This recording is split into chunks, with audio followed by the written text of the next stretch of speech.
Hey, so what's up, guys? So for this week's video, I put a group of pictures together to kind of show how I put the frame and the bumper together.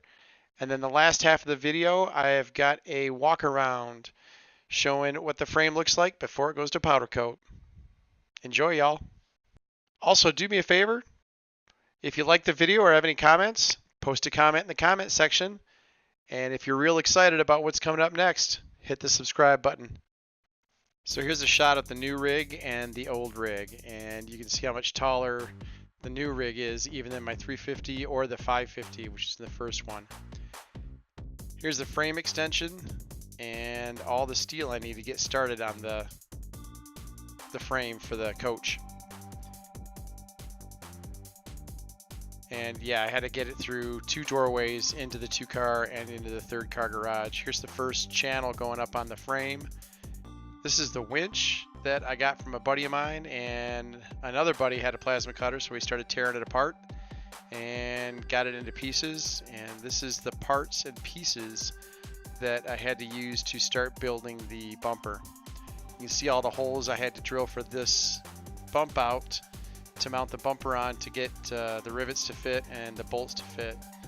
I actually used an old circular saw with a metal cutting blade to cut through that 1/2 inch channel, which is going to be used for the face of the bumper. You can see I started mounting the winch inside the bumper, and this is the spool actually with a come along, bringing it up into the area that it needs to get mounted to so I could actually hold it in place and drill the holes.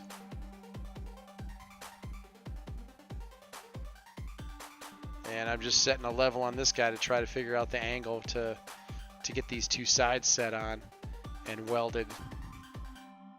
That's 1/4 inch plate, sorry, 1/4 inch sheet steel that this thing's wrapped in. And that's after it's been welded up.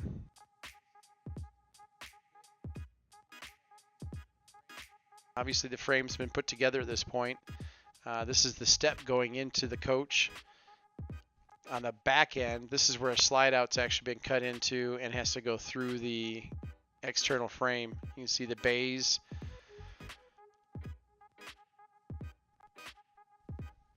And this is where I'm actually building one of the bays. You can see the clamps holding things together, trying to keep it square. That was probably my biggest challenge on this thing, is keeping everything square and straight.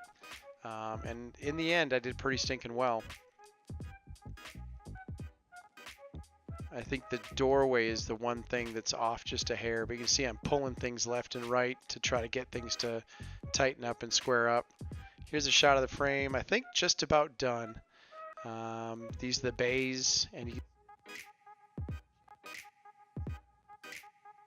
this is actually taking a jack and lifting the frame for the coach off of the cabin chassis to emulate what it's going to do when the cab tilts like this. The frame will actually separate, and these little guys, these gussets, will have springs in between them. So on through bolts, you can see the gap again. I've got the back end jacked up, and basically what they'll do is they'll hold it together, but they'll also allow the 2 frames to split and torsion in different directions. So hopefully the torsion from the cabin chassis doesn't tear the coach apart, because the coach will actually stay pretty level even though the chassis is twisting. And here are the slide outs. You can see I had to cut a hole, actually a notch, into the frame to get them to fit right. And that's actually the first slide out assembly, kind of held together with a piece of tube steel, just so I could see this, if the arms would actually slide in and out, because I didn't have any instructions or anything. This is something that was sent to me in a box that basically said good effing luck, because it's an OEM product and they don't give instructions for guys like me. There's both slide outs. There's both slide outs, a shot from the back, and obviously they work great. This is going to powder coat. They're pulling it off the rig. We're getting it ready to kind of, it just pulls up and down. Like I said, there's the sandblasted and primed version, and there is the powder coated version.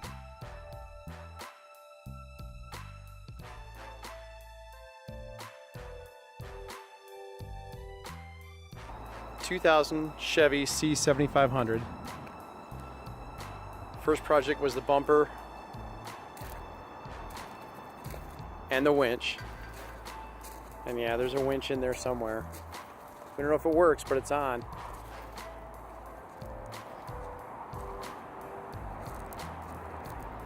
Fabricating, building, gonna travel the world in an expedition vehicle.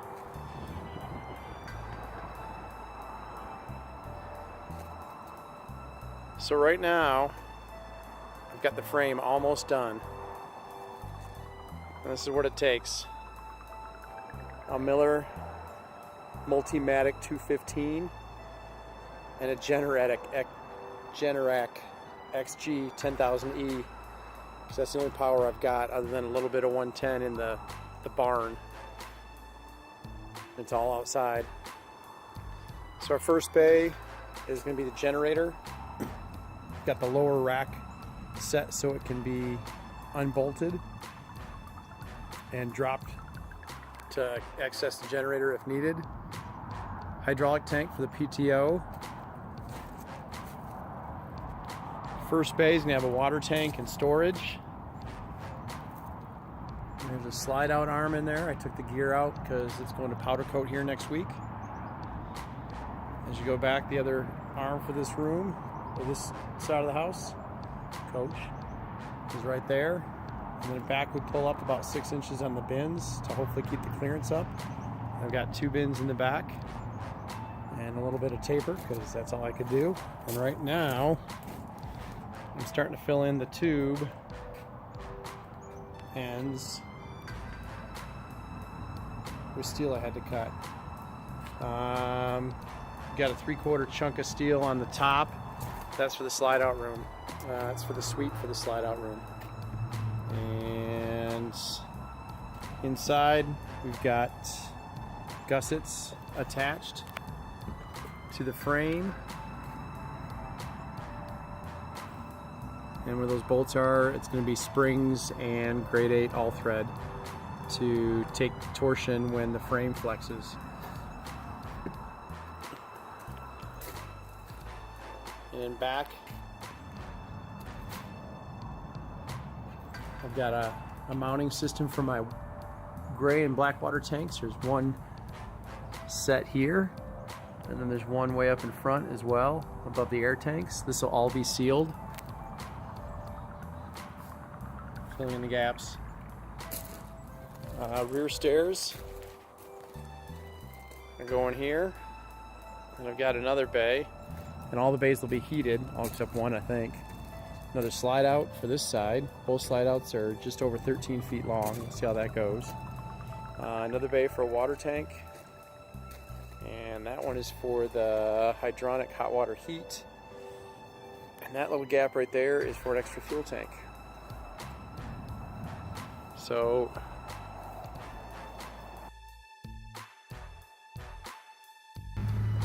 but it's powder coated